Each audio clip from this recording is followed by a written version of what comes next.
Bumagsak ang pamilyar na itim na kahon ng pelus sa ibabaw ng salamin ng estante. Sa ilalim ng matatalim na ilaw ng paboritong jewelry store ng mga mayayaman sa Makati. Ang kahon ay walang laman. Walang bakas ng 3 milyong pisong diamante na kani-kanina lamang ay inilabas ni Talia para ipakita sa isang VIP client. Nanlamig ang buong katawan ni Talia. Ramdam niya ang mga matang nakatitig sa kanya, ang gulat ng mga costumer, ang galit ng branch manager, at ang mapanuring tingin ng mga security guard na nakapalibot sa kanya. Nakabuhos na ang buong laman ng kanyang handbag sa counter, mga resibo, barya, at ang murang lipstick na madalas niyang gamitin. Lahat ay nakakalat na parang ebidensya ng kanyang kahirapan. Mabilis na lumapit si Valerie, ang matalik niyang kaibigan at kasamahan sa trabaho. Nanginginig ang mga balikat nito, kunwari ay awang-awa sa sinapit niya. Hinawakan ni Valerie ang braso ni Talia at nagsalita sa tonong sapat para marinig ng lahat. Besh, bakit mo ginawa ito? Kung kailangan mo ng pera pang ospital sa nanay mo. Sana sinabi mo sa akin, hindi yung magnanakaw ka ng ganito kalaking halaga. Parang sinampal si Talia ng malamig na hangin. Tumingin siya ng diretso sa mga mata ni Valerie. Nakita niya ang panginginig ng pilik mata nito at ang mabilis na pag-iwas ng tingin nang tanungin ng manager kung sino ang huling humawak ng vault code. Si Valerie ang nagbigay sa kanya ng code kaninang umaga. Si Valerie ang nagpumilit na siya ang mag-asikaso sa VIP client. VIP, hindi ako kumuha ng kahit ano. Mariing sagot ni Talia, ang boses niya ay buo. Walang bahid ng pagmamakaawa. Kahit papakiramdam niya, ay unti-unti siyang binabalatan ng buhay sa harap ng maraming tao. Pwede ninyong i-check ang CCTV. Pwede ninyong halughugin ang buong katawan ko. Sirang ang CCTV. Sa pwesto mo simula pa kaninang tanghali. Talia. Malamig na sagot ng manager. Tinawagan na namin ang pulis. Pero dahil nagmakaawa ang kaibigan mo, tatanggalin na lang kita. Umalis ka na bago ko pa ireklamo ang mukha mo sa barangay ninyo. Wala kang utang na loob. Hindi na nakipagtalo si Talia. Alam niyang kapag umabot sa pulisya, mas lalong walang mag-aalaga sa nanay niyang nakaratay sa ospital. Nanginginig man ang mga kamay. Isa-isa niyang pinulot ang mga gamit niya at ibinalik sa bag. Tinalikuran niya ang mga matang mapanghusga, lalo na ang pekeng pag-iyak ni Valerie. Ngunit ang impyerno ni Talia ay hindi natapos sa loob ng mall. Pagbaba niya ng jeep sa eskinita ng kanilang barangay. Sumalubong sa kanya ang malakas na buhos ng ulan. Mas malakas pa sa ulan ang boses ni Aling Osang, ang kinikilalang marites ng lugar, na nakapamewang sa harap ng inuupahang kwarto ni Talia. Ayan na pala ang magnanakaw ng barangay natin, sigaw ni Aling Osang habang nakaturo ang mahabang kuko kay Talia. Nakadungaw ang mga kapitbahay sa kani-kanilang bintana. Nakakalat sa labas ng pinto, sa mismong putikan, ang mga damit, unan at kaldero ni Talia. Pinalayas ka na ng landlady, dagdag pa ni Aling Osang. Akala mo kung sinong malinis, nagbebenta lang naman ng alahas. Akala mo pag-aari na niya, ninakawan mo daw ang kumpanya ninyo. Diyos ko, nakakahiya ka. Paano na ang nanay mong may sakit? Baka mamatay sa konsensya. Humigpit ang hawak ni Talia sa strap ng kanyang bag. Basa na ng ulan ang kanyang uniforme. Dumidikit sa kanyang balat ang lamig. Ngunit mas masakit ang mga salitang bumabaon sa kanyang pagkatao. Ang hiya ay parang asidong sumusunog sa kanyang dangal. Gusto niyang sumigaw. Gusto niyang ipagtanggol ang sarili. Pero alam niyang walang makikinig sa isang mahirap na pinagbintangang magnanakaw. Yumuko siya at sinimulang pulutin ang mga basang damit. Wala siyang inihulog na luha sa harap nila. Pinipigilan niyang manginig ang kanyang mga balikat. Tahimik siyang nag-impake sa gitna ng ulan. Binuhat ang 2 mabibigat na eco bag at naglakad palayo habang patuloy ang pangungutya sa kanyang likuran. Narating niya ang isang madilim na waiting shed sa gilid ng highway. Doon, bumagsak ang kanyang mga tuhod. Nakita niya sa loob ng isang eco bag ang lumang litrato ng kanyang nanay na nalaglag sa putikan. Kinuha niya ito gamit ang kanyang nanginginig at namumulang mga daliri. Maingat niyang pinunasan ang putik sa nakangiting mukha ng ina. Doon lamang siya napahagulgol. Ang mga hikbi niya ay nilamon ng ingay ng malakas na ulan at kulog. Isang matalim na ilaw ang biglang tumama sa kanya. Huminto ang isang mahaba at itim na luxury car sa tapat ng waiting shed. Bumukas ang pinto sa likuran at lumabas ang isang lalaking nakasuit. May hawak na malaking itim na payong. Lumapit ito kay Talia. Hinayaan ang ulan na bumasa sa sarili nitong sapatos at itinapat ang payong sa dalaga. Miss Talia Pamintuan, tanong ng lalaki sa formal na English. Pinapasundo po kayo ni Doña Ursula. Kumunot ang noo ni Talia. Hindi niya kilala ang pangalang iyon. Wala siyang kinalaman sa mga taong sumasakay sa ganitong klasing sasakyan. Wala akong kilalang Doña Ursula. Umalis na kayo, sagot ni Talia. Mahigpit na niyayakap ang litrato ng kanyang ina. Inaasahan na namin ang sagot mo. Patuloy ng lalaki. Ngunit inutusan niya akong ipaalam sa iyo na bayad na ang hospital bills ng nanay mo. Nailipat na rin siya sa isang private suite na may kumpletong life support. Lahat ng iyon ay mawawala bukas ng umaga kung tatanggi kang sumama sa akin. Napatigil si Talia. Ang bigat ng dibdib niya ay napalitan ng isang malamig na kaba. Paano nalaman ng taong ito ang tungkol sa kanyang ina? Ano ang kapalit ng ganitong kalaking pabor? Sumakay ka na. Dagdag ng lalaki. Naghihintay habang nakabukas ang pinto ng sasakyan. Isang trabaho lang ang hinihingi ng Donya kapalit ng buhay ng nanay mo. Tumingin si Talia sa madilim na kalsada. Tapos ay sa litrato ng kanyang ina. Wala na siyang dangal na aalagaan. Wala na siyang trabaho, walang bahay, at walang kaibigan. Ang tanging natitira na lang sa kanya ay ang buhay ng kanyang nanay. Huminga siya ng malalim. Pinunasan ang luha sa kanyang pisngi at tumayo. Binuhat niya ang kanyang mga basang bag at pumasok sa loob ng malamig at mabangong sasakyan. Nang maisara ang pinto, narinig niya ang mabigat na tunog ng automatic locks. Tuluyang nagdilim ang paligid sa labas dahil sa heavily tinted na bintana. Umatras ang sasakyan at mabilis na bumagtas, patungo sa isang masukal at madilim na kalsada palabas ng Maynila. Bitbit ang isang babaeng handang ibenta ang kanyang kalayaan, kapalit ng utang na loob. Bumukas ang malalaking tarangkahang bakal ng mansyon ng mga kuwebas. Kasabay ng matalim na pag-inggit ng mga bisagra na tila nagbabadya ng panganib sa loob. Sinalubong si Talia ng malamig at naglalakihang pader na bato, mga antigong muebles at katahimikang bumibingi.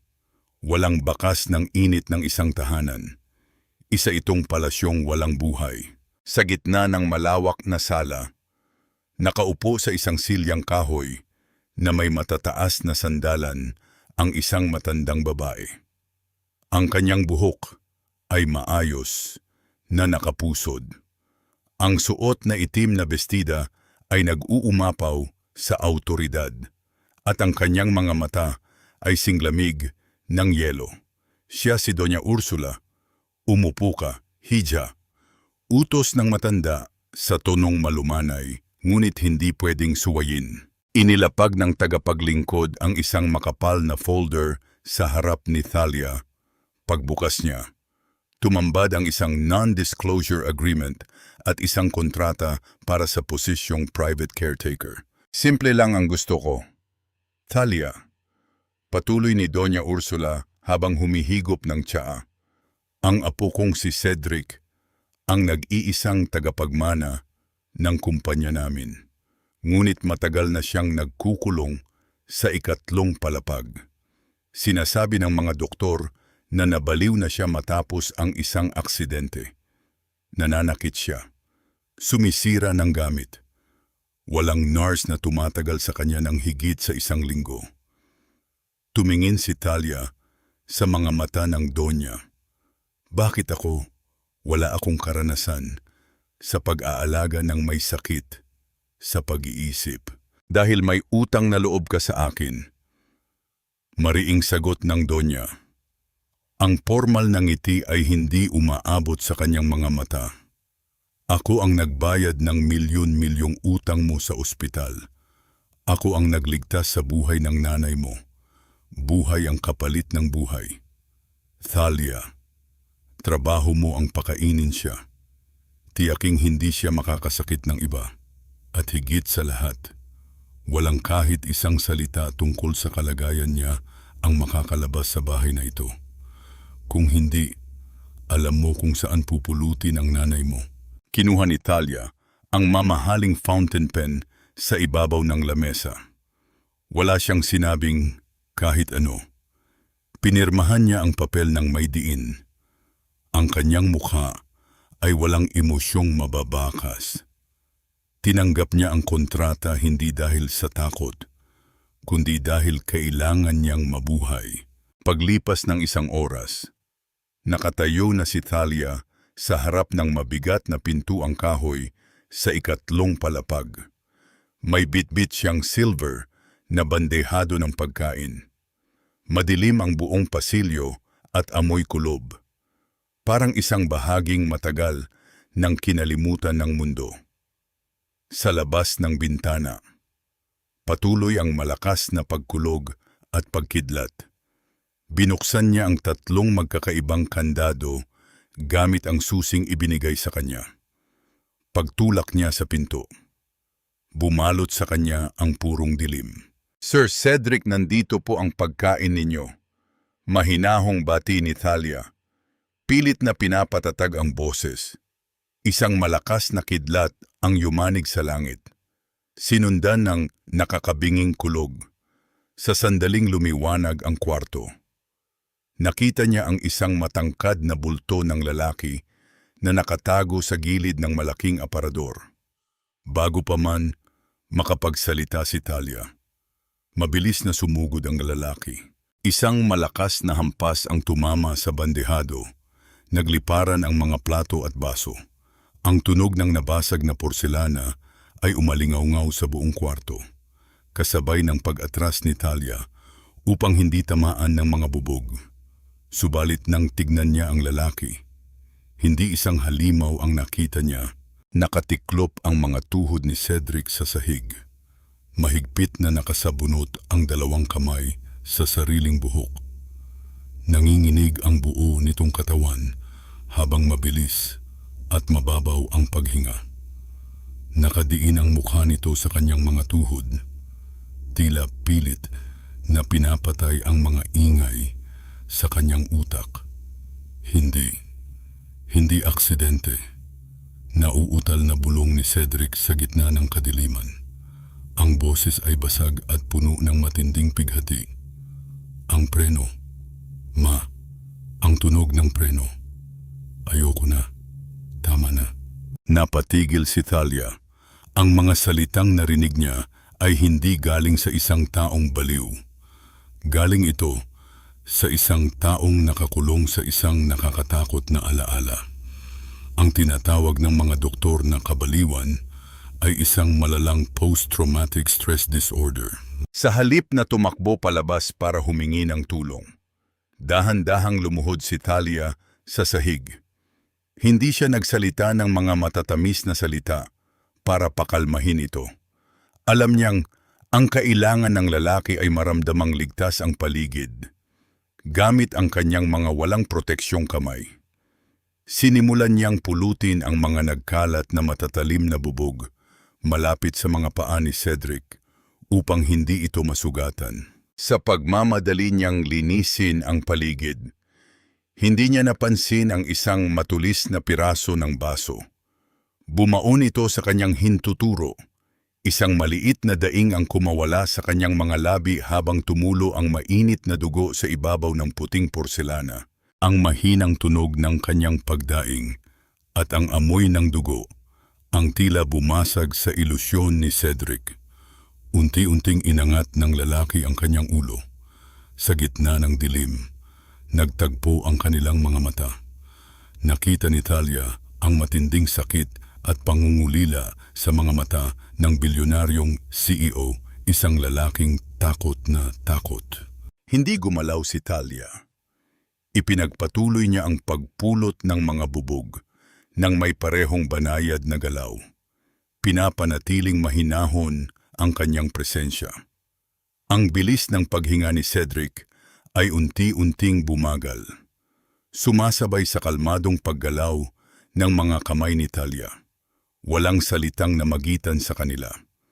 Tanging ang pagtanggap ng isang nasugatan sa kapwa niya sugatan. Nang masigurong wala ng bubog na malapit kay Cedric, dahan-dahang tumayo si Talia para kumuha sana ng tuwalya sa banyo. Inilibot niya ang kanyang paningin sa madilim na kwarto. Ngunit doon, sa pinakamataas at pinakamadilim na kanto ng kisame, may nahagip ang kanyang mga mata. Isang maliit at pulang ilaw ang patay sinding kumukurap. Nanlamig ang batok ni Talia. Isang hidden camera. May nanonood sa kanila. May nagbabantay sa bawat galaw ni Cedric, sa bawat pag-atake ng sakit nito. At ngayon, sa bawat hakbang ni Talia sa loob ng kwartong iyon, ang babala ni Doña Ursula ay hindi lamang pananakot. Sila ay nasa loob ng isang hawla, at ang halimaw na dapat niyang katakutan ay wala sa loob ng kwartong iyon, nasa labas. Pinapanood silang dalawa. Kinabukasan, sinamantala ni Talia ang maaliwalas na umaga. Walang kulog, walang kidlat, at tahimik ang buong ikatlong palapag. Binuksan niya ang mabigat na kurtina. Hinayaan ang sikat ng araw na pumasok sa madilim na kwarto. Hindi niya pinilit si Cedric. Tumayo lamang siya sa hamba ng nakabukas na pinto. Naghihintay hanggang sa kusa itong tumayo at sumunod sa kanya patungo sa tagong hardin sa likuran ng mansyon. Para silang dalawang bilanggo na nakahinga ng maluwag. Nakaupo si Cedric sa isang batong upuan sa ilalim ng malaking puno ng mangga. Nakapikit habang dinadama ang init ng araw sa kanyang maputlang balat. Umupo si Talia sa malayo-layong distansya. Binibigyan ito ng espasyo. Hindi ako baliw. Talia, basag ni Cedric sa katahimikan. Ang boses niya ay paos, ngunit may kalmadong lalim. Malayo sa halimaw na nakita ni Talia kagabi. Alam ko. Matipid na sagot ni Talia. Binuksan ni Cedric ang kanyang mga mata at tumitig sa kawalan. 10 taong gulang ako noong nangyari iyon. Kasama ko si Mama sa sasakyan. Pababa kami ng Antipolo. Nang subukan niyang pumreno, walang nangyari.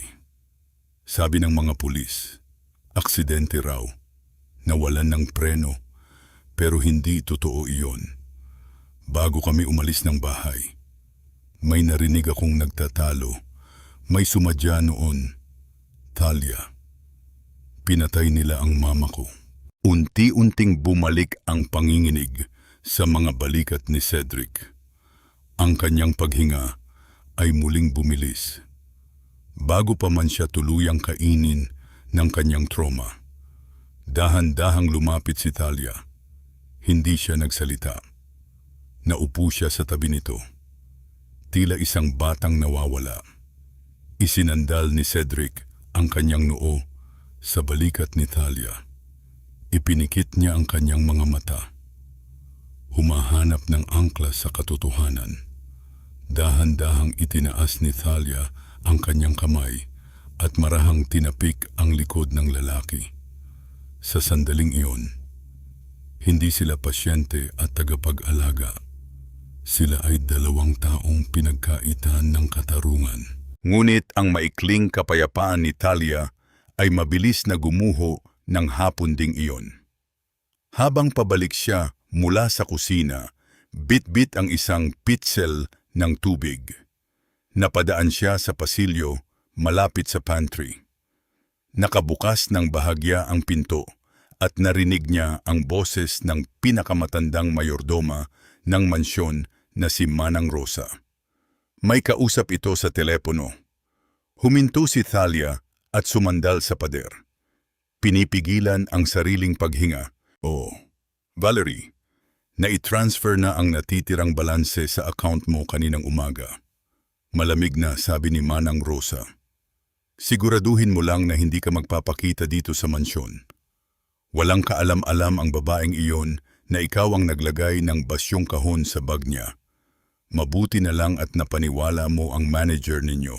Tila tumigil ang pag-ikot ng mundo ni Talia. Nanghina ang kanyang mga tuhod. Si Valerie, ang matalik niyang kaibigan, na umiyak sa harap ng lahat. Habang kinakapkapan siya, binayaran ito ng mga kuwebas para sirain ang buhay niya. Pilit na nilabanan ni Talia ang luhang nagbabadyang tumulo. Pinalitan ito ng isang nagbabagang galit. Hindi isang pagkakataon ang pagkakatanggal niya sa trabaho, ang pagpapalayas sa kanya at ang paglitaw ni Doña Ursula. Isa itong patibong. Gusto niyang makasiguro. Gusto niyang makita ang ebidensya. Nang makita niyang umalis si Manang Rosa papuntang labahan at alam niyang nasa labas si Doña Ursula para sa isang meeting, palihim na pumasok si Talia sa pribadong opisina ng matanda. Madilim ang opisina. Amoy mamahaling kahoy at lumang papel. Mabilis na naghahanap si Talia sa ibabaw ng malaking mahogany desk. Binuksan niya ang huling drawer. Bumungad sa kanya ang isang pulang folder. Pagbukas niya nito, nakita niya ang sarili niyang mukha sa isang litrato. Isa itong background check report. Nakadetalya doon ang pangalan ng kanyang nanay, ang utang nila sa ospital at ang lugar ng kanyang trabaho.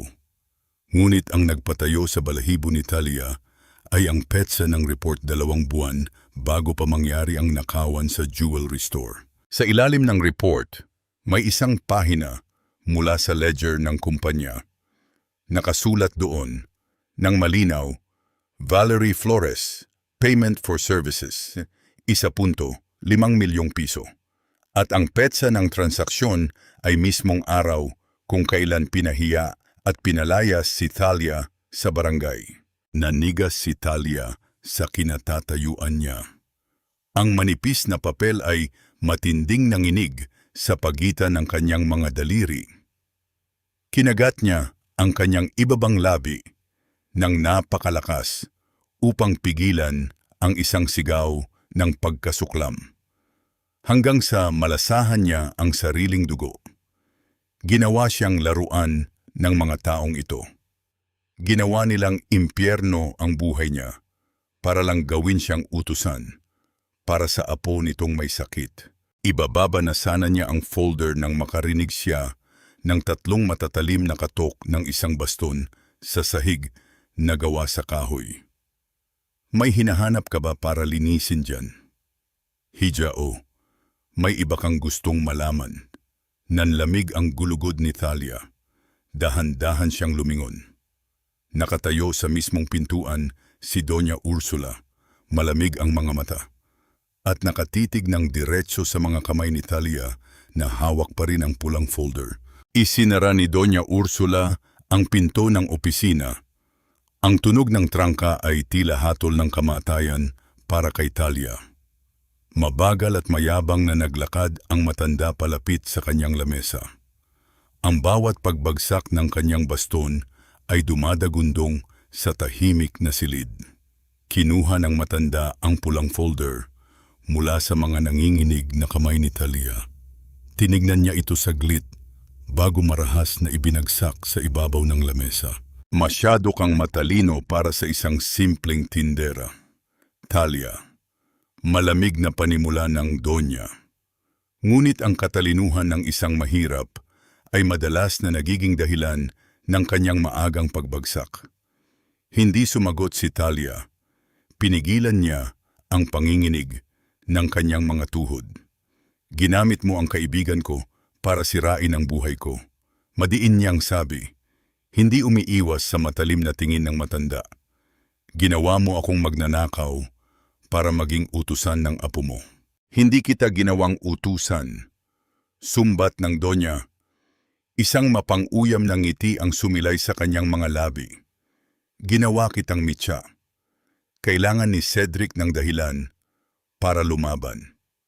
Kailangan niya ng isang taong aalagaan. Isang taong pakiramdam niya ay mas kaawa-awa pa kaysa sa kanya. At nagtagumpay ako. Nakita ko kayo sa hardin kanina. Nagsasalita na siya. Hindi na siya nagwawala. Natapos mo na ang silbi mo. Talia. Nanlaki ang mga mata ni Talia. Natapos na. Ano ang ibig mong sabihin? Naupo si Doña Ursula sa kanyang silya at kinuha ang kanyang cellphone.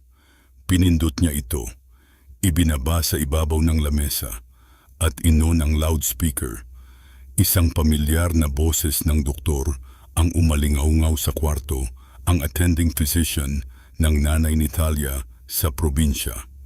Doña Ursula, magandang hapon po. Natanggal na po namin ang life support ng pasyente tulad ng inutos ninyo. Hinihintay na lang po namin ang pamilya para ilabas siya ng ICU dahil wala na pong pondong natitira. Parang binuhusan ng kumukulong tubig ang utak ni Talia. Nanlambot ang buong katawan niya. Sumugod siya palapit sa lamesa. Nakahawak sa gilid ng mahogany desk para hindi tuluyang bumagsak. Huwag pakiusap. Ibalik ninyo ang makina ng nanay ko. Nanginginig ang boses ni Talia. Ang kanyang mga mata ay nanlilisik sa takot at galit. Babayaran ko. Magtatrabaho ako habang buhay. Pinatay ng Donya ang tawag. Tumingala siya kay Talia. Ang mga mata ay walang kahit anong bahid ng awa. May dalawang klase ng tao sa mundong ito. Talia, ang mga may kapangyarihan at ang mga tulad mong isinilang para sumunod. Sabi ng matanda, habang naglalabas ng isang tseke mula sa drawer, isinulat niya ang halagang 5 milyong piso. Bukas ng umaga, aalis ka sa bahay na ito. Tatanggapin mo ang tsekeng ito. At kapag tinanong ka ni Cedric kung bakit ka aalis, sasabihin mong ginawa mo lang ang lahat para sa pera, na hindi mo talaga siya pinahalagahan. Sasabihin mong isa kang bayarang babae na nakuha na ang gusto niya. Hindi ko gagawin. Yan, sumbat ni Talia. Umiiling ng mabilis. Nagsisimula na siyang magtiwala sa akin. Guguho ulit ang mundo niya kung gagawin ko iyon. Eksakto. Mabilis na tugon ng Donya. At kapag gumuho ang mundo niya dahil sa isang tulad mo, matututunan niyang huwag nang magtiwala sa kahit kanino. Matututunan niyang maging isang malamig at walang pusong leader na kailangan ng kumpanya namin. Huwag mong hayaang matulad ka sa naging asawa ng anak ko, naging matigas ang ulo. Kaya ayun, maagang namatay. Nanindig ang balahibo ni Talia. Ang tono ng pananalita ng matanda ay hindi lamang isang pagbabanta. Isa itong pag-amin. Ang aksidente ng ina ni Cedric, ang nawalang preno, kagagawan ito ni Doña Ursula. Kung hindi mo gagawin ang gusto ko, tuloy ng Donya, mamatay ang nanay mo mamayang gabi. Ang buhay niya ay nakasalalay sa kung paano mo babasagin ang puso ng apo ko. Mamili ka, Thalia, ang lalaking hindi mo naman kauri, o ang nag-iisa mong ina. Ibinaba ng Donya ang tseke sa mismong harapan ni Thalia. Gusto ni Thalia na sirain ang silid na iyon. Gusto niyang sakalin ang matandang kaharap niya. Ibinabaon niya ang kanyang mga kuko sa sariling palad hanggang sa maramdaman niya ang pagtulo ng mainit na dugo. Pilit na kinokontrol ang sarili na huwag lumuhod at magmakaawa. Dahil alam niyang hindi tatabla ng awa ang isang demonyo. Dahan-dahan, sa gitna ng matinding pagpipigil ng luha at paglunok ng sariling dangal. Inangat ni Thalia ang kanyang kamay at hinawakan ang malamig na papel ng tseke. Ang kanyang mga mata ay namumula, matigas na nakatitig kay Doña Ursula. Gagawin ko, bulong ni Thalia. Ang boses ay nanghihina, ngunit may tinatagong lalim na parang patalim. Biglang nakarinig si Thalia ng mahinang ingay. Lumingon siya ng mabilis. Nakabukas ng bahagya ang pinto ng opisina at doon, sa siwang ng pinto, nakatayo si Cedric. Ang kanyang mukha ay maputla. Ang mga mata ay nakatitig sa tsekeng hawak ni Thalia at ang kanyang mga kamay ay mahigpit na nakakuyom sa magkabilang gilid ng kanyang katawan. Narinig niya ang lahat. Bumukas ng tuluyan ang pinto ng opisina. Pumasok si Cedric. Ang bawat hakbang niya ay mabigat. Tila hinihila ng matinding bigat ng pagtataksil. Wala na ang takot sa kanyang mga mata. Napalitan ito ng matalim at malamig na puot. Tumingin siya kay Doña Ursula na tahimik na nakamasid mula sa kanyang silya. Pagkatapos ay ibinaling ang paningin kay Thalia. Nakapako ang kanyang mga mata sa 5 milyong pisong tseke na hawak ng dalaga. Ang papel na iyon ay sumisigaw ng halaga ng kanilang pagtitiwala. Totoo ba, tanong ni Cedric? Ang boses niya ay mababa, nanginginig sa galit at pagkabigo. Sabihin mo sa akin, Thalia, totoo bang ginawa mo lang ang lahat para dyan? Gustong isigaw ni Thalia ang katotohanan. Gusto niyang sabihin na buhay ng ina niya ang nakasalalay, na pareho silang biktima ng matandang nakaupo sa likuran niya. Ngunit nang magtama ang paningin nila ni Doña Ursula, nakita niya ang kamay ng matanda na nakapatong sa ibabaw ng telepono, isang tawag lang. At mamamatay ang ina ni Thalia sa probinsya. Kinagat ni Thalia ang loob ng kanyang pisngi hanggang sa malasahan niya muli ang kalawangin niyang dugo. Pinatigas niya ang kanyang mukha. Pilit na inalis ang kahit anong bakas ng awa o sakit. Inangat niya ang tseke. Ipinakita ito ng malinaw kay Cedric. Oo, malamig na sagot ni Thalia. Pinilit niyang maging matatag ang kanyang boses. Kahit pakiramdam niya ay nadudurog ang sarili niyang dibdib. Ano bang inaasahan mo? Cedric, naaalagaan kita ng walang bayad, na magtiyatyaga ako sa isang taong baliw dahil lang sa awa, kailangan ko ng pera. At nakuha ko na ang sapat na halaga para makaalis dito. Parang sinaksak sa sikmura si Cedric. Umikot ang kanyang panga. Ang mga salita ni Thalia ay eksaktong mga salitang matagal nang ibinubulong ng kanyang trauma na walang tunay na magmamalasakit sa kanya. Na lahat ay may kapalit. Nilapitan niya si Thalia. Sa sobrang lapit, naaamoy ng dalaga ang pamilyar na paboritong kape na ginawa niya para sa lalaki kaninang umaga. Inilabas ni Cedric mula sa kanyang bulsa ang isang nakatuping papel. Ito ang sketch na iginuhit nila sa hardin, kanina isang larawan ng araw na sumisikat mula sa mga ulap. Walang salitang namutawi kay Cedric. Sa mismong harapan ni Talia, pinunit niya ang papel ng dahan-dahan. Ibinagsak niya ang mga punit-punit na piraso sa paanan ni Talia, parang mga basag na pangarap na hindi na muling mabubuo. Umalis ka na. Malamig at blangkong utos ni Cedric. Huwag na huwag ka nang magpapakita sa akin. Dahil sa susunod na mag-cruise ang landas natin, sisiguraduhin kong mararanasan mo kung paano durugin ang lahat ng meron ka. Tinalikuran siya ni Cedric at naglakad palabas ng opisina. Ang likod ay tuwid at matigas.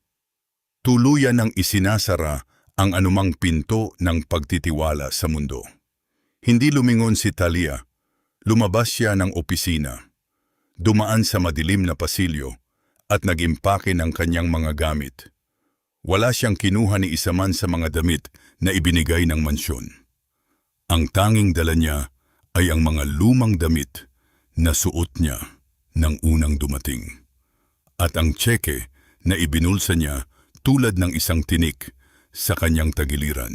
Bumuhos muli ang malakas na ulan paglabas niya ng tarangkahan ng mansyon. Walang sasakyan na naghihintay. Naglakad si Talia sa gilid ng highway. Bit-bit ang isang lumang bag. Basang-basa, mag-isa. Nang makalayo siya at sigurado siyang wala ng kamera o taong nakabantay, huminto siya sa isang madilim na kanto. Inilabas niya ang isang lumang polo shirt ni Cedric na palihim niyang kinuha bago umalis. Idiniin niya ito sa kanyang mukha.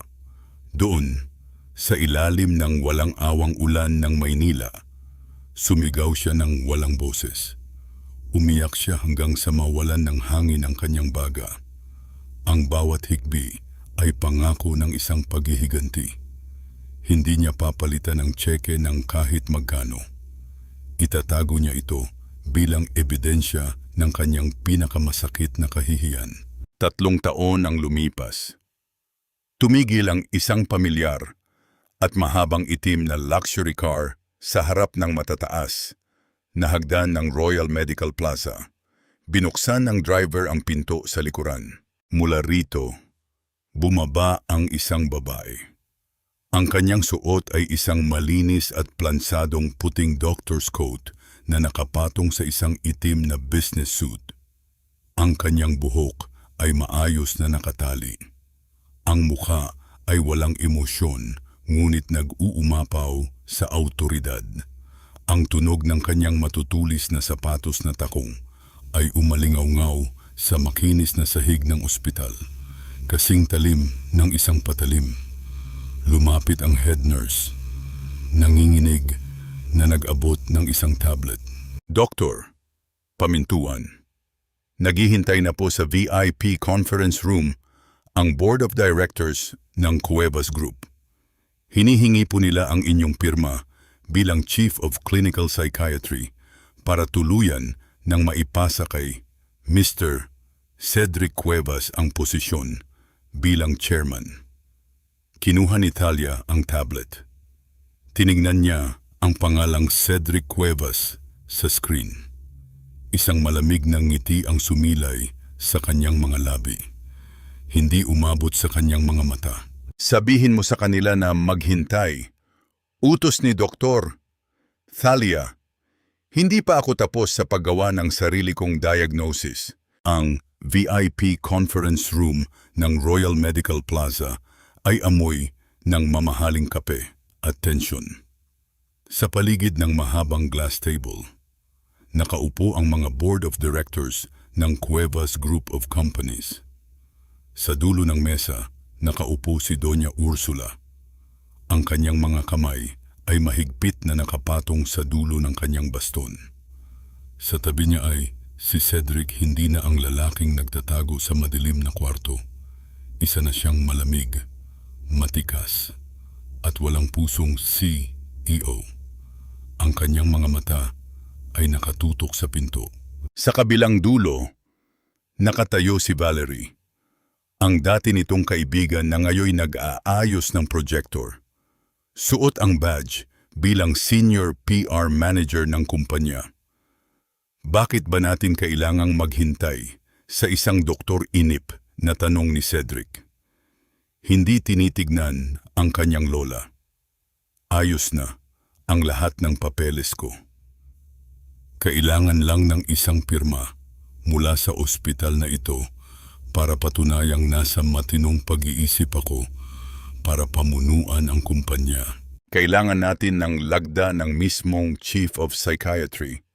Cedric, ito ang protocol ng board. Kalmadong sagot ni Doña Ursula. Bagamat may bahid ng pagkairita sa kanyang boses. Bumukas ang pinto ng conference room. Ang lahat ay lumingon. Pumasok si Doktor Thalia Pamintuan. Hawak ang isang makapal na metallic clip folder. Kasunod ang dalawang assistant na nurse. Ang kanyang paglakad ay may tiwala at diin. Walang bakas ng dating tindera ng alahas na umiiyak sa putikan. Ang kanyang mga mata ay dumapo muna kay Valerie, na napasinghap at nabitawan ang remote ng projector. Pagkatapos ay kay Doña Ursula na biglang namutla at huli kay Cedric. Nanigas si Cedric sa kanyang upuan. Ang hangin sa buong kwarto ay tila nahigop palabas. Ang kanyang panga ay tumigas at ang kanyang mga kamao ay nakakuyom hanggang sa pumuti ang mga buko ng kanyang daliri. Good morning, directors. Bati ni Thalia. Ang kanyang boses ay perpektong formal. Walang kahit anong himig ng nakaraan. Ako si Doktor Thalia Pamintuan. Ako ang naatasang sumuri kung karapat-dapat bang hawakan ni Mr. Cedric Cuevas ang pinakamataas na posisyon ng inyong kumpanya. Tumayo si Doña Ursula. Ang kanyang baston ay mariing ibinagsak sa sahig. Isang pagkakamali ito. Hindi ikaw ang doktor na hiningi namin. I demand to see the hospital director humakbang. Si Thalia palapit sa mesa. Ibinaba ang folder ng may banayad na tunog at tinignan ang matanda mula ulo hanggang paa. Ako ang may hawak ng kaso ni Mr. Cuevas. Doña Ursula, kung hindi ninyo tatanggapin ang pagtatasa ko, malaya kayong umalis. Ngunit ibig sabihin noon, mananatiling frozen ang paglipat ng shares ng kumpanya dahil walang doktor sa ospital na ito ang pipirma bukod sa akin. Sagot ni Thalia. Ang kanyang mga salita ay kalmado, ngunit bawat pantig ay isang sampal ng autoridad. Umupo si Doña Ursula, nanginginig ang mga labi sa galit. Tumingin si Thalia sa mga assistant niya at sumenyas. Maaari na kayong lumabas. Lahat kayo. May iwan lamang si Mr. Cuevas. Utos ni Thalia sa mga tao sa loob ng kwarto. Bakit kami lalabas? Board of Directors kami dito, apela ng isa sa mga miyembro. Patient-doctor confidentiality. Sir, sagot ni Thalia nang hindi man lang tinitignan ng nagsalita. Kung gusto ninyong malaman ang detalye ng mental state ng inyong CEO, kailangan ko ng pirmang pahintulot mula sa pasyente. Ngayon, lumabas kayo. Wala silang nagawa kundi ang tumayo. Bago lumabas, tumitig si Valerie kay Thalia. Ang mukha ay puno ng takot. Hindi man lang siya tinapunan ng tingin ng doktor. Nang maisara ang pinto, tanging silang dalawa na lamang ni Cedric ang naiwan sa malaking kwarto. Katahimikan ang naghari sa loob ng ilang segundo.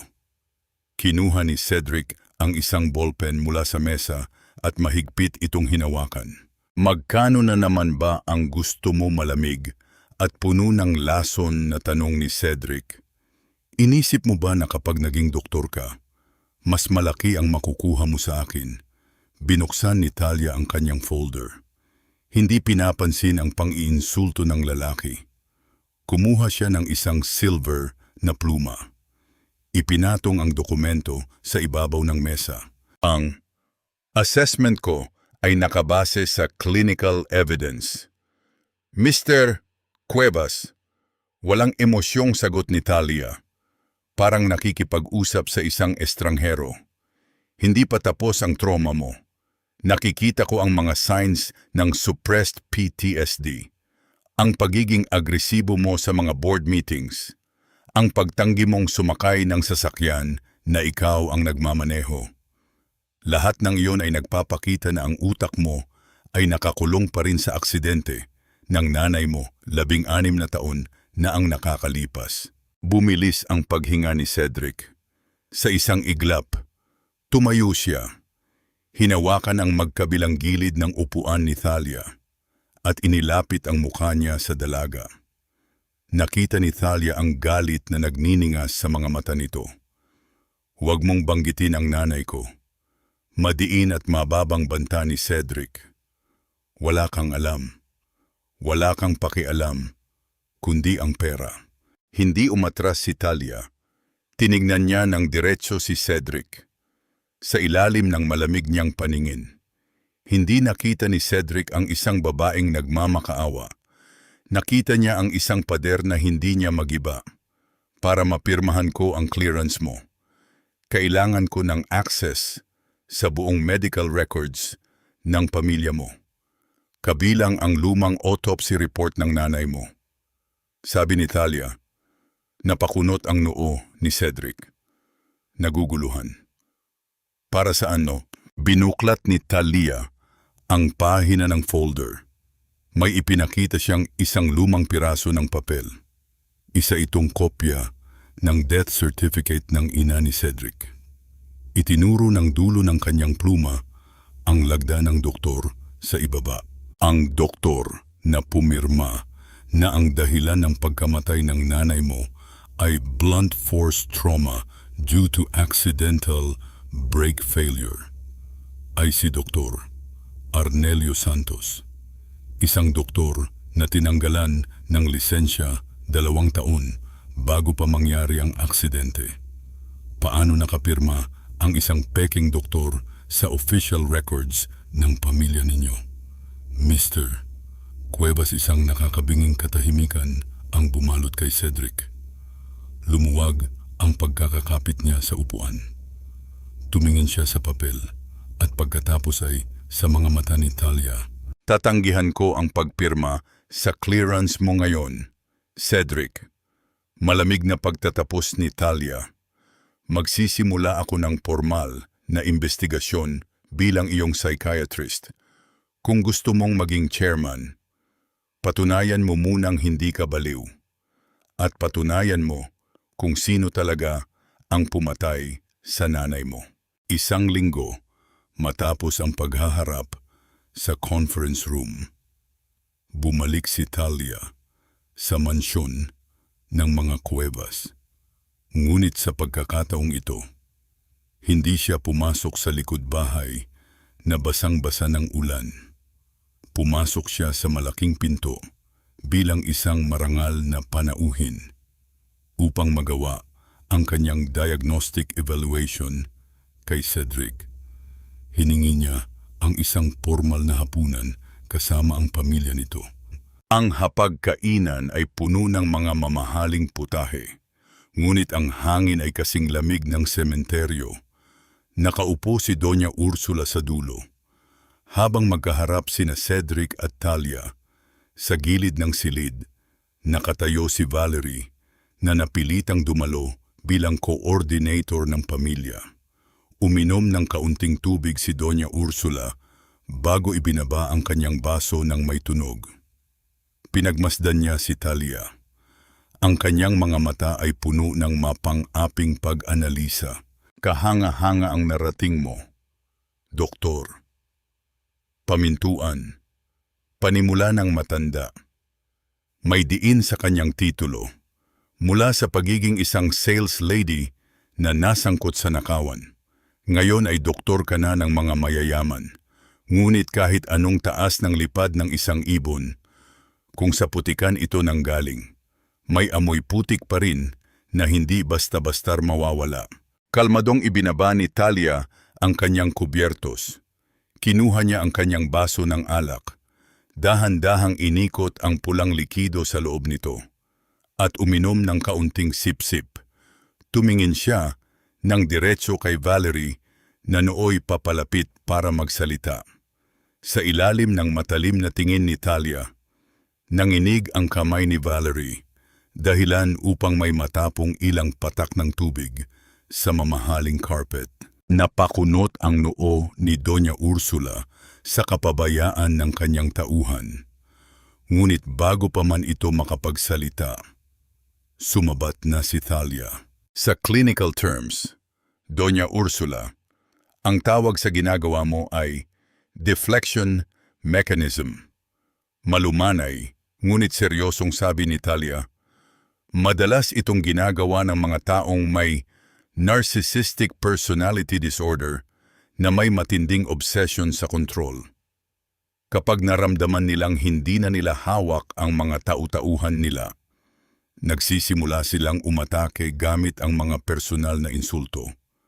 Ang mga ganitong pasyente ay madalas dumanas ng biglaang stroke kapag tuluyan nang nawala ang kapangyarihan nila. Namutla ang matanda. Ang kanyang mga kamay ay mahigpit na humawak sa dulo ng kanyang baston hanggang sa mamuti ang kanyang mga buko. Gusto niyang sumigaw. Ngunit ang formal at profesional na tono ni Talia ay hindi nag-iiwan ng puwang para sa isang eskandalo sa harap ng mga katulong. Tumingin si Cedric kay Talia. May kakaibang kislap sa kanyang mga mata, isang halo ng galit, pagtataka, at isang emosyong matagal na niyang ibinaon. Matapos ang hapunan, naglakad si Talia patungo sa balkonahe para lumanghap ng sariwang hangin. Ngunit bago pa man siya makarating, isang kamay ang biglang humawak sa kanyang braso at marahas siyang hinila sa madilim na sulok ng pasilyo. Si Cedric. Nakadiin ang kanyang katawan kay Talia. Ang kanyang mga mata ay nanlilisik sa galit. Magkano madiin at bulong na tanong ni Cedric, magkano ang kailangan mo para layuan ang pamilya ko? 3 taon ka nang nawala. Bakit kailangan mo pang bumalik at guluhin ang buhay namin dahil ba ito sa pera? Tumingin si Talia sa mga labi ng lalaki. Pagkatapos ay sa mga mata nito, walang takot, walang pag-aalangan. Dahan-dahan niyang inalis ang kamay ni Cedric mula sa kanyang braso. May sarili na akong pera ngayon. Cedric, malamig niyang sagot. Ang 5 milyong checking ibinigay ng lola mo 3 taon na ang nakakalipas ay hindi ko kailanman ipinasok sa bangko. Hawak ko pa rin yon bilang ebidensya ng pagbili ninyo sa dangal ko. Hindi pera ang gusto ko ngayon. Ano ang gusto mo? Gusto ko ang dugo ng taong sumira sa akin. Bulong ni Talia. Ang kanyang boses ay parang haplos ng malamig na hangin sa gabi. Gusto kong makita silang nagmamakaawa habang dahan-dahan kong binabaklas ang kanilang mga maskara. At magsisimula ako sa taong pinagkakatiwalaan mo. Tinalikuran siya ni Talia at naglakad palayo. Iniwan si Cedric na naguguluhan at may matinding kaba sa kanyang dibdib.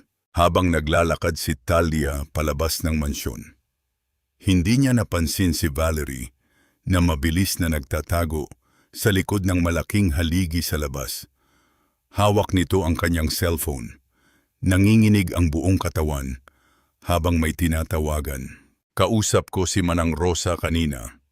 Buhay ang dinala nating doktor, bulong ni Valerie sa kabilang linya. Ang boses ay puno ng takot. Kailangan nating burahin ang lahat ng dokumento tungkol sa nakawan 3 taon na ang nakakalipas bago pa niya matunton ang bangko ko. Kung hindi, pareho tayong babagsak ni Doña Ursula. Pagkalipas ng 2 oras, nakabalik na si Talia sa kanyang pribadong opisina sa Royal Medical Plaza. Pagbukas niya ng pinto, nakita niya ang isang maliit na kahon na nakapatong sa kanyang lamesa. Walang pangalan ng nagpadala. Dahan-dahan niyang binuksan ang kahon. Sa loob, tumambad ang isang plastik na babae. Ang ulo nito ay pinutol at may mantsa ng pulang pintura na parang dugo. Sa ilalim ng babae, may isang piraso ng papel na may sulat kamay. Huminto ka na habang may oras pa. Baka sumunod ang nanay mo. Huminto ang pagtibok ng puso ni Talia. Ang kanyang nanay nakasalukuyang nagpapagaling sa isang pribadong pasilidad sa labas ng Maynila. Muli na namang nasa panganib ang buhay nito. Ngunit sa pagkakataong ito, hindi na siya ang dating Thalia na iiyak na lamang sa gilid ng kalsada. Hinawakan niya ang pinutol na ulo ng babae. Dahan-dahang pinigilan ang kanyang galit at tinitigan ang sulat ng may matigas na determinasyon. Ang engranding ballroom ng Grand Hyatt Manila ay napuno ng ingay ng mga mamahaling baso ng champagne at tawanan ng mga alta sosyedad. Ito ang gabi ng taunang charity auction ng Cuevas Group, ang pinakamalaking kumpanya sa bansa. Si Valerie Flores, bilang Senior PR Manager, ang bida ng gabi, suot ang isang mamahaling pulang bestida at tila reyna kung maglakad sa harap ng mga mamamahayag. Nagniningning ang kanyang mukha sa ilalim ng mga flash ng kamera. Sa gilid ng ballroom, nakaupo sa isang mesa si Aling Osang. Mukha siyang ligaw na pusa sa gitna ng mga mayayaman. Hindi mapakali sa kanyang suot na lumang Filipiniana. Si Thalia ang nag-ayos ng kanyang VIP ticket sa pamamagitan ng isang peking raffle draw ng ospital. Kailangan ni Thalia ng isang saksi mula sa kanyang nakaraan na magbabalita sa buong barangay kung ano ang totoong mukha ng hustisya. Nagsimula ang auction. Umakyat si Valerie sa entablado. Hawak ang mikropono ng may kumpiyansa.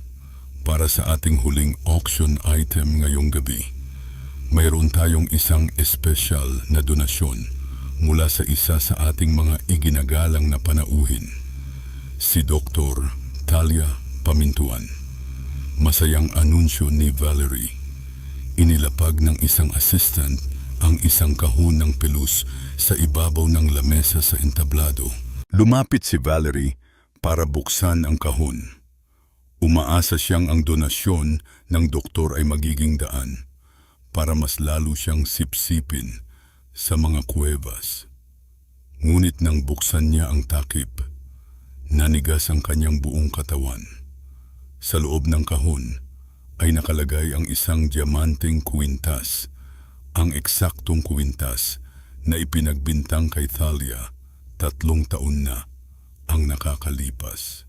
Bago pa man makapagsalita si Valerie, biglang nagbago ang malaking projector screen sa likod ng entablado. Hindi ang logo ng kumpanya ang lumabas, kundi ang isang malaking kopya ng resibo ng isang kilalang pawn shop sa Maynila. Nakasulat doon ang pangalan ni Valerie Flores bilang nagsangla ng kwintas, kasama ang kanyang pirma at thumbprint. 2 araw matapos matanggal sa trabaho si Thalia. Hindi lang iyon. Kasunod na lumabas sa screen ang isang bank statement ng personal na account ni Valerie, na nagpapakita ng pagpasok ng halagang 1.5 milyong piso mula sa personal na account ng mayordoma ni Doña Ursula. Nagkaroon ng bulungan sa buong ballroom. Nagunahan ang mga cameramen sa pagkuha ng larawan sa screen at sa mukha ni Valerie na ngayoy unti-unti nang nawawalan ng kulay. Diyos ko! Si Valerie pala ang totoong magnanakaw. Malakas na bulong ni Aling Osang mula sa kanyang lamesa. Sapat na para marinig ng mga katabing mayayaman. Pinagbintangan natin si Thalia Noon bumukas ang malaking pinto ng ballroom at pumasok ang 4 na unipormadong pulis. Umakyat sila sa entablado at lumapit kay Valerie. Miss Valerie Flores, inaaresto ka sa kasong qualified theft at malicious conspiracy. Malamig na pahayag ng pinunong pulis. Nabitawan ni Valerie ang mikropono. Gumawa ito ng matalim na ingay sa buong silid nang bumagsak ito sa sahig. Tumingin siya sa VIP section kung saan nakaupo si Doña Ursula. Ngunit ang matanda ay umiwas ng tingin at malamig na humigop ng tsaa. Tila walang pakialam sa kanyang pagbagsak. Hinawakan ng mga pulis ang braso ni Valerie. Sa takot at galit, tuluyan nang nawala ang katinuan ng PR manager. Nagsimula siyang sumigaw habang nagpupumiglas. Hindi ako ang nag-imbento nito. Inutusan lang ako ni Doña Ursula. Siya ang nagbayad sa akin para ilagay ang kwintas sa bag ni Talia. Si Doña Ursula ang may kasalanan, sigaw ni Valerie habang kinakaladkad siya pababa ng entablado.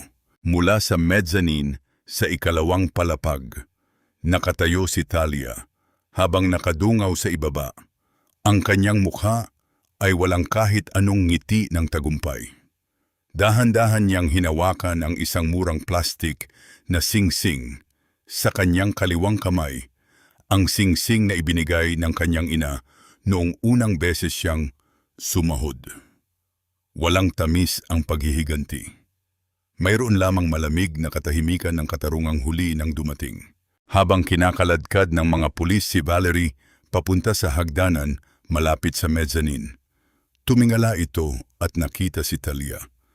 Nanlilisik ang mga mata ni Valerie sa galit at desperasyon. Mamatay ka rin.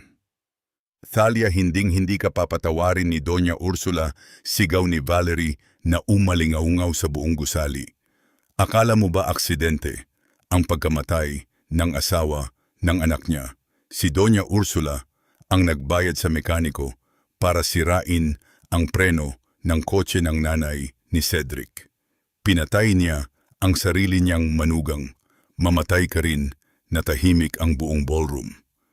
Ang mga mamamahayag ay mabilis na nagsulat sa kanilang mga notebook. Nanigas si Talia sa kanyang kinatatayuan. Ang katotohanan tungkol sa pagkamatay ng ina ni Cedric ay tuluyan ng nabulgar sa harap ng publiko.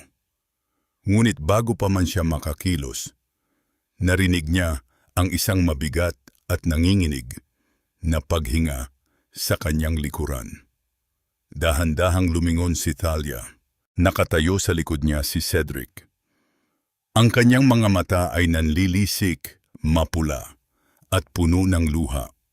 Ang mga salitang preno at pinatay ang nanay ko ay tila mga hiram na patalim na sumaksak sa kanyang pinakamalalim na trauma. Nanginginig ang kanyang buong katawan. At bago pa man siya masalo ni Talia, dahan-dahang nawalan ng lakas ang mga tuhod ni Cedric at napaluhod ito sa sahig. Hawak ang kanyang dibdib na tila hindi makahinga. Mabilis na dinala ni Talia si Cedric sa kanyang pribadong klinika sa Royal Medical Plaza upang umiwas sa mga nag-aabang na mamamahayag. Inilak niya ang pinto. Sa loob ng tahimik at amoy gamot na silid, gumuho ang malamig na imahe ng CEO ng Cuevas Group. Nakaupo si Cedric sa sahig, nakasandal sa sofa, habang sapupo ang kanyang dibdib. Mabilis at mababaw ang paghinga. Huminga ka, Cedric. Tumingin ka sa akin. Utos ni Talia sa formal ngunit nag-aalalang boses. Hinawakan niya ang magkabilang pisngi ng lalaki. Pinipilit itong tumingin sa kanyang mga mata. Sundan mo ang paghinga ko. 1, 2, 3. Unti-unting bumalik ang katinuan sa mga mata ni Cedric. Ngunit ang sakit sa kanyang dibdib ay hindi dahil sa sakit sa puso, kundi dahil sa katotohanang sumampal sa kanya. Totoo ang sinabi ni Valerie, Talia. Bulong ni Cedric. Basag ang boses, habang may luha na pumatak mula sa kanyang mga mata. Ang sarili kong lola, ang taong nagpalaki sa akin. Siya ang pumatay sa mama ko. Pinatay niya si mama para lang hindi ako mailayo sa pamilyang ito. Tumingin si Cedric kay Thalia. Ang kanyang mga mata ay puno ng matinding pagsisisi. At ikaw, napilitan kang umalis dahil sa kanya. Akala ko pinagpalit mo ako sa pera. Galit na galit ako sa iyo sa loob ng 3 taon. Tumayo si Thalia at lumapit sa kanyang steel safe sa gilid ng lamesa. May kinuha siyang isang lumang piraso ng papel at isang folder. Pagkatapos ay bumalik siya sa tabi ni Cedric at ibinigay ito sa kanya. Ito ang tsekeng 5 milyong piso na ibinigay ng lola mo. Dahan-dahang sabi ni Thalia, ang papel ay luma na at may mga tupi, ngunit buo pa rin. At ito naman ang medical log ng nanay ko sa probinsya 3 taon na ang nakakalipas. Eksaktong 10:00 ng gabi nang pirmahan ko ang tseke sa opisina ni Doña Ursula. At eksaktong 10:00 din nang ibalik ng mga doktor ang makina ng nanay ko matapos nilang tanggalin.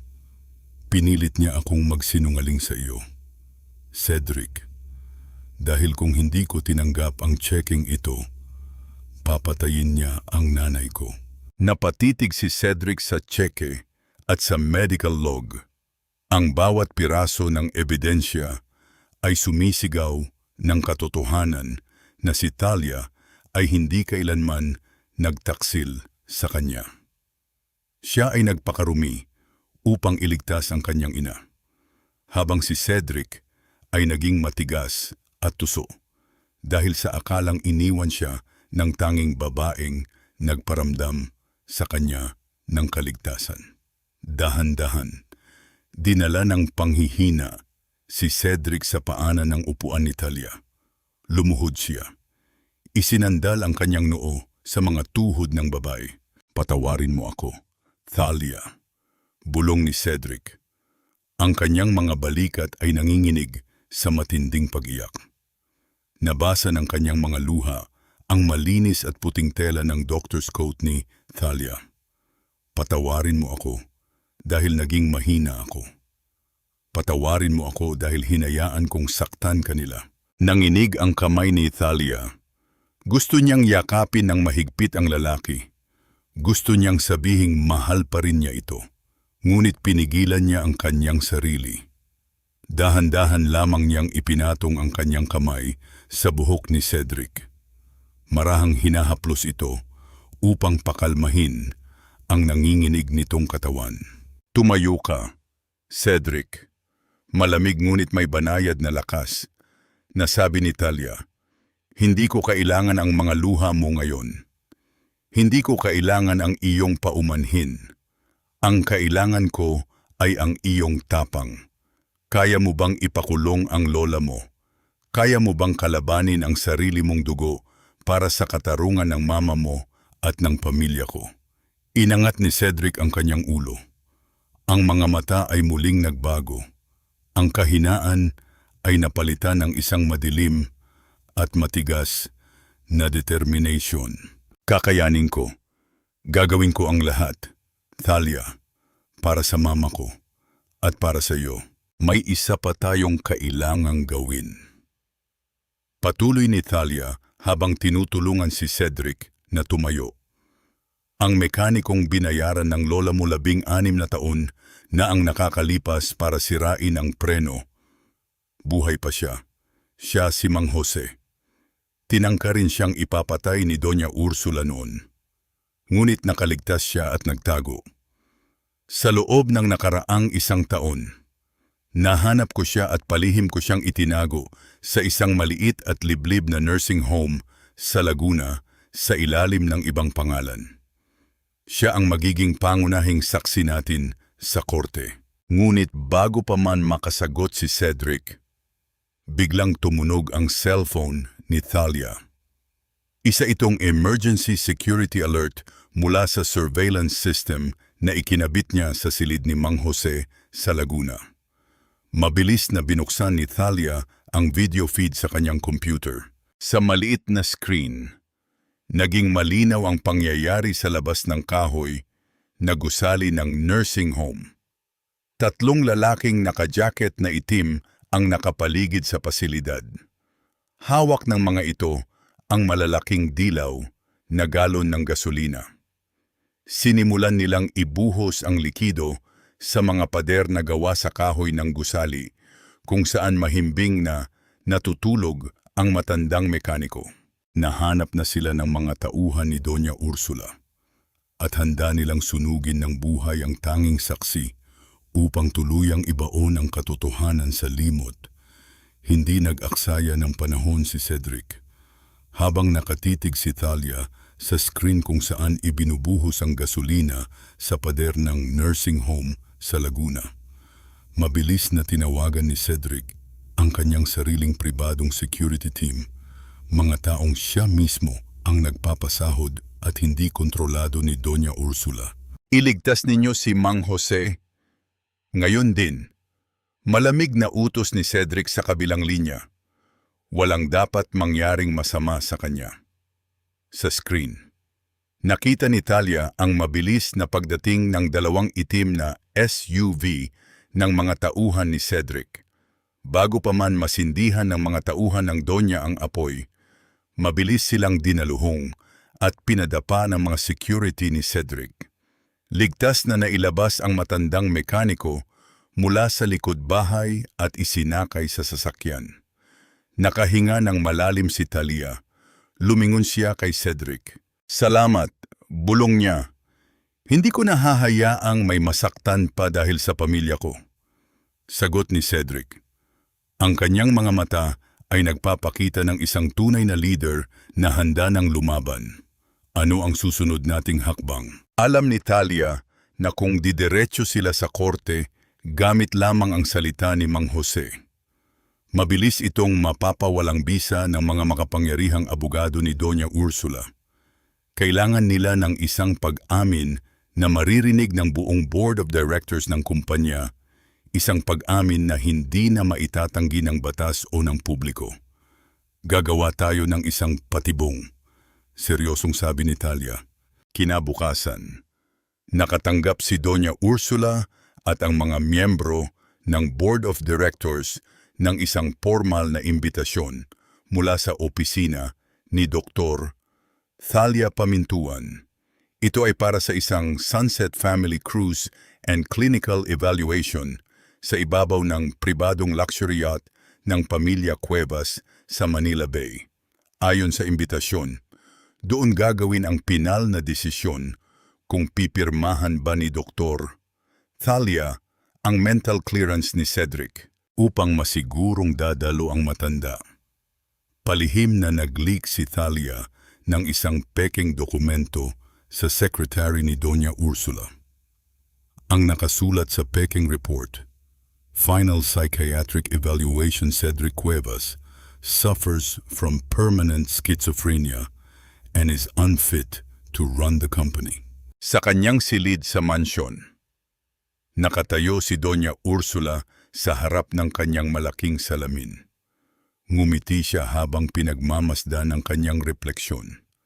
Kinuha niya ang isang mamahaling lipstick at dahan-dahang pinulahan ang kanyang mga labi ng kulay ng dugo. Pagkatapos, maingat niyang ikinabit ang isang gintong traspas, ang tradisyonal na gintong suklay na ipinamana pa ng kanyang mga ninuno sa kanyang maayos na buhok. Sabi ko na nga ba, bulong ng matanda sa kanyang sarili, ang mga tulad ni Thalia ay laging nadadaan sa takot. Akala niya siguro ay malalabanan niya ako. Ngayong gabi, tuluyan ko nang makukuha ang buong kumpanya. Samantala, ilang oras bago magsimula ang cruise, lihim na umakyat si Thalia sa luxury yacht kasama ang ilang mga audio technician. Naglagay sila ng isang napaka-sopistikadong surround sound system sa bawat sulok ng deck at sa loob ng main cabin. Ang bawat speaker ay ikinonekta sa isang wireless microphone na hawak ni Talia. Nang sumapit ang 5:00 ng hapon, nagsimula ng sumakay ang mga board directors at si Doña Ursula sa duyan ng dagat. Suot ni Talia ang isang matikas na itim na bestida na lalong nagpatingkad sa kanyang maputlang ganda, habang si Cedric ay nakatayo sa kanyang tabi. Suot ang kanyang formal na suit. Dahan-dahang umandar ang yacht palayo sa pampang ng Manila Bay, patungo sa gitna ng malalim at malawak na karagatan. Ang araw ay nagsisimula ng lumubog. Pinupulaan ang kalangitan ng kulay rosas at kahel na tila nagbabadya ng isang madugong gabi. Nang makalayo na sila sa pampang at wala nang ibang sasakyang pandagdagat sa paligid, palihim na pumasok si Talia sa control room ng kapitan. May iniabot siyang isang dokumento na pirmado ni Cedric bilang tunay na may-ari ng yacht. Iwanan mo ang manibela sa autopilot at lumabas ka muna, utos ni Talia sa kapitan. Sumunod ang kapitan at lumabas. Pagkaalis nito, dahan-dahang isinara ni Talia ang mabigat na pintuang bakal ng control cabin mula sa labas. Ipinasok niya ang susi sa trangka. Pinaliko ito nang may mahinang tunog at ibinulsa ang susi. Wala nang makakaalis sa yacht na ito. Wala nang makakatakas. Nagsimula na ang huling laro. Ang huling sinag ng araw ay tuluyan ng lumubog sa guhit tagpuan. Iniwan ang luxury yacht sa gitna ng madilim at tahimik na karagatan. Sa loob ng marangyang cabin, nagtitipon ang mga miyembro ng Board of Directors ng Cuevas Group. Nakaupo si Doña Ursula sa pinakagitna. Ang kanyang mga kamay ay nakapatong sa dulo ng kanyang baston habang naghihintay ng pinal na hatol. Nasaan na ang evaluation mo? Doktor, pamintuan inip na tanong ng matanda. Tapusin na natin ang usapan na ito para maipasa na kay Cedric ang buong kapangyarihan. Hindi sumagot si Talia. Sa halip, tumingin siya kay Cedric na nakatayo sa tabi ng bintana. Tumango si Cedric. Sa isang iglap, namatay ang lahat ng ilaw sa loob ng yacht. Bumalot ang purong kadiliman sa buong cabin, bago pa man makasigaw ang mga board directors sa gulat. Narinig ang isang nakakapanghilakbot na tunog mula sa mga surround sound speakers na ikinabit ni Talia. Ito ay ang tunog ng mabilis na takbo ng isang sasakyan. Sinundan ng matalim na tili ng napunit na preno at ang nakakabinging ingat ng pagkabangga ng bakal sa bato. Pagkatapos, isang boses ng 10 taong gulang na bata ang umalingaw-ngaw, puno ng takot at pag-iyak. Mama, gising mama. Huwag mo akong iwan. Napatayo si Doña Ursula sa kanyang silya. Nanginginig ang kanyang mga kamay habang hinahanap ang kanyang baston sa dilim. Patayin ninyo ang tunog na iyan. Sino ang may gawa nito? Sigaw ng matanda. Ang kanyang boses ay hindi na malumanay. Ito ay puno ng matinding takot. Muling bumukas ang mga ilaw, ngunit sa pagkakataong ito, isang pulang ilaw na galing sa projector screen ang tumama sa mukha ni Doña Ursula. Sa malaking screen, lumitaw ang isang live video call. Bumungad ang mukha ng isang matandang lalaki na nakaupo sa isang wheelchair, si Mang Jose. Ang mekanikong binayaran 16 na taon na ang nakakalipas. Ako si Jose Santos. Panimula ng matanda sa screen. Ang kanyang boses ay nanginginig, ngunit malinaw dahil sa nakatapat na mikropono. 16 na taon na ang nakakalipas. Binayaran ako ni Doña Ursula Cuevas ng 5 milyong piso para putulin ang preno ng kotse ng kanyang manugang. nang tangkaing magsumbong ng aking pamilya. Ipinatangka niya kaming ipapatay. Doktor, Thalia, pamintuan ang nagligtas sa akin. Nagkagulo ang mga miyembro ng board. Tumingin sila kay Doña Ursula na ngayoy nanginginig ang buong katawan habang nakatitig sa screen. Anong ibig sabihin nito? Doña Ursula tanong ng isa sa mga pinakamatandang direktor. Totoo ba ang sinasabi niya, ang matinding takot? Ang paulit-ulit na tunog ng aksidente sa kanyang pandinig. At ang biglaang paglitaw ng saksi na akala niya ay patay na. Lahat ng ito ay tuluyan ng nagpabagsak sa pader ng katinuan ng matanda. Nawala ang kanyang aristocratic composure. Inangat niya ang kanyang baston at itinuro ang screen habang sumisigaw ng may galit at desperasyon. Ako ang nagpaputol ng preno ng sasakyang iyon galing sa matanda. Ang boses ay puno ng lason dahil balak niyang ilayo si Cedric sa akin. Balak niyang sirain ang pamilyang ito. Ginawa ko lang ang nararapat para sa pangalan at sa kinabukasan ng mga kuwebas. Walang sino mang pwedeng umagaw sa apo ko. Katahimikan ang sumunod sa kanyang pag-amin. Isang nakakabinging katahimikan na nagmula sa mga miyembro ng board na hindi makapaniwala sa kanilang narinig. Bumukas ang pinto ng inner cabin. Lumabas ang 3 opisyal ng Maritime Police. Kasama ang 2 private security ni Cedric na may hawak na tape recorder. Narinig nila at nai-record ang buong pag-amin ng matanda. Doña Ursula Cuevas, inaaresto ka sa kasong parricide at multiple attempted murder. Pahayag ng pulis habang lumalapit sa matanda. Nabitawan ni Doña Ursula ang kanyang baston. Nawalan ng lakas ang kanyang mga binti at dahan-dahan siyang napaluhod sa sahig ng yacht. Sa kanyang pagbagsak, ang gintong traspas ang tradisyonal na gintong suklay na suot niya sa kanyang buhok ay nalaglag at marahas na nabasag sa sahig. Nagkalat ang mga piraso nito sa paanan ni Cedric. Tumingin si Cedric sa kanyang lola na ngayoy nakapusan ang mga kamay sa likod ng posas. Walang kahit isang patak ng luha sa mga mata ng CEO. Dahan-dahan siyang humakbang palapit at nang walang pag-aalinlangan, tinapakan niya ang mga basag na gintong piraso ng traspas. Nilagpasan ang matanda nang hindi man lang ito tinatapunan ng tingin.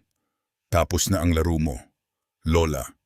Malamig na bulong ni Cedric bago ibinigay ang matanda sa mga pulis. Nang dumaong ang yacht sa pampang, sinalubong sila ng mga naglalakihang ilaw ng mga sasakyan ng pulisya at mga mamamahayag. Inilabas si Doña Ursula na nakapiring ang mukha, habang si Valerie naman ay nakasakay na sa isa pang sasakyan ng pulis. Nakatayo si Cedric sa deck. Pinapanood ang pag-alis ng mga pulis. Lumingon siya kay Thalia. Ang kanyang mga mata ay puno ng pasasalamat, pagmamahal, at matinding pangungulila.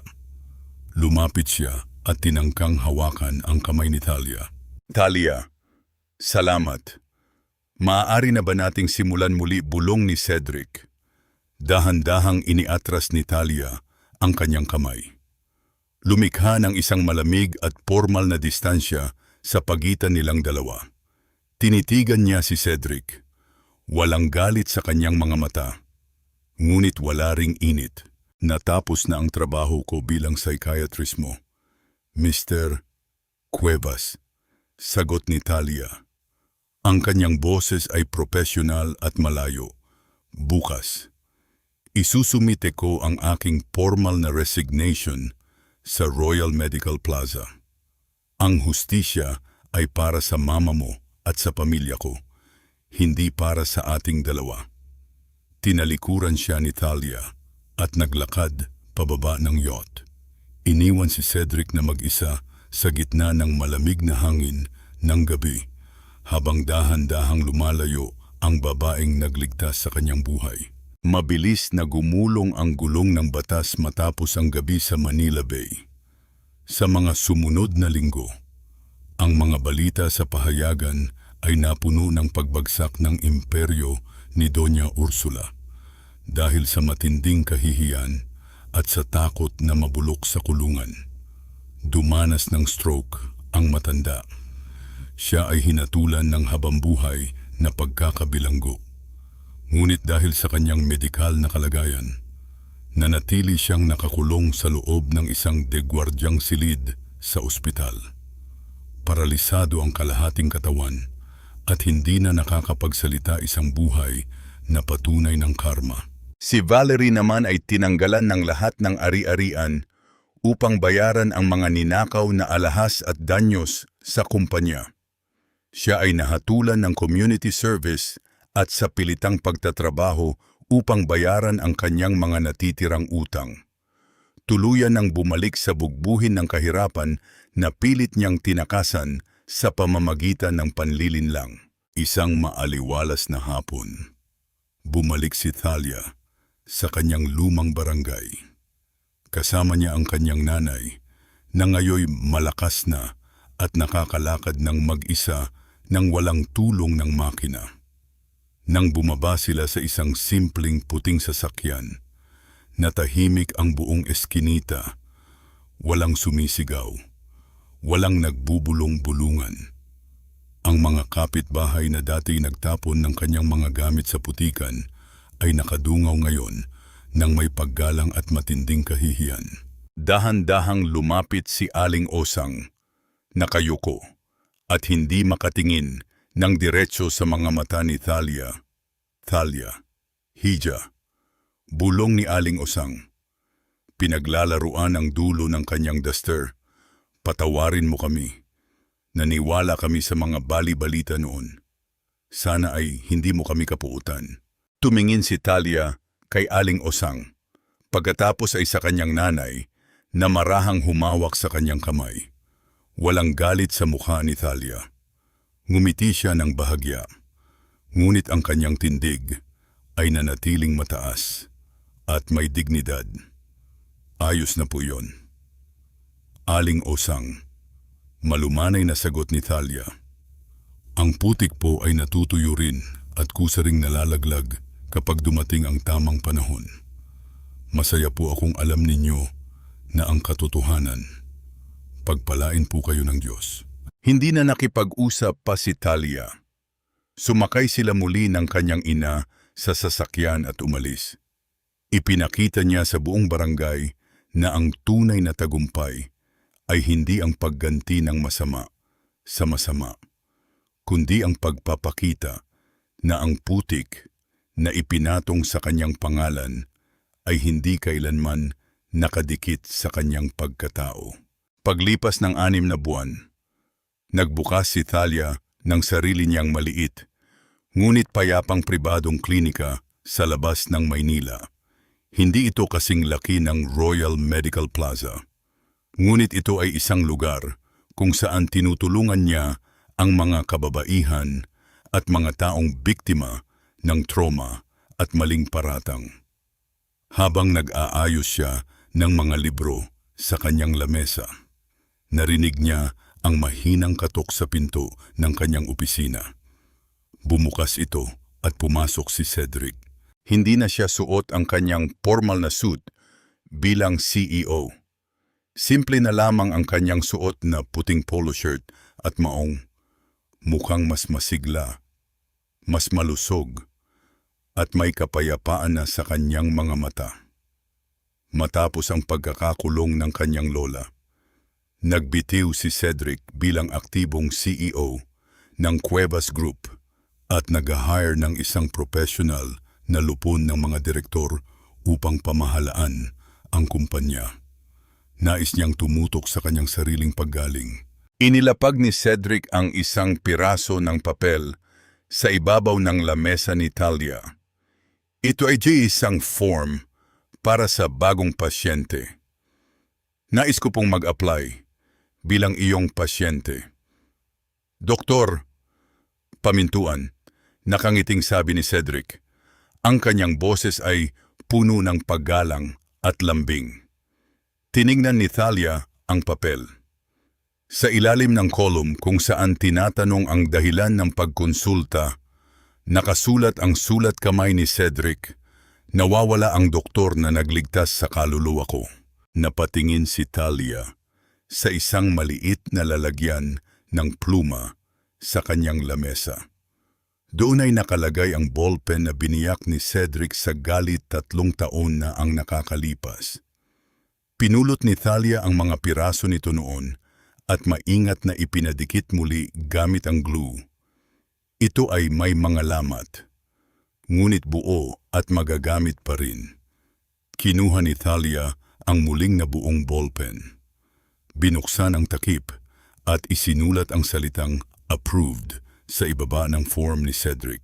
Inangat niya ang kanyang tingin at sinalubong ang mga mata ng lalaki. Sa unang pagkakataon sa loob ng 3 taon, isang tunay, mainit, at magandang ngiti ang sumilay sa mga labi ni Thalia. Magsisimula tayo sa simula, Mr. Cuevas.